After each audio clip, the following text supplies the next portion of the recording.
إنا جعلناه قرآنا عربيا لعلكم تعقلون۔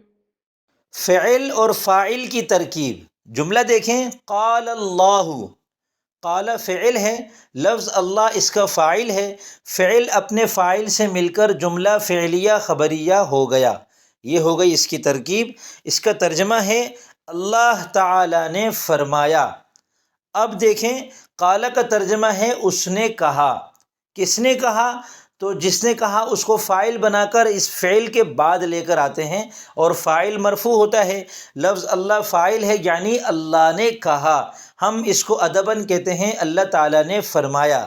اب آپ سے کوئی اگر پوچھے کہ نے کو عربی میں کیا کہتے ہیں، تو آپ جواب میں کہیں گے کہ نے کے لیے عربی میں الگ سے کوئی لفظ نہیں ہے، بلکہ نے فاعل کے بعد آتا ہے، تو جس لفظ کو فاعل بنانا ہوتا ہے اس کو ہم فعل کے بعد لاتے ہیں اور اس کو مرفوع کر دیتے ہیں۔ اسی وجہ سے ہم نے قال اللہ یا قال اللہ نہیں کہا، بلکہ ہم نے قال اللہ کہا، کیونکہ لفظ اللہ مرفوع جب ہوتا ہے تو اس کے آخر میں پیش آتا ہے۔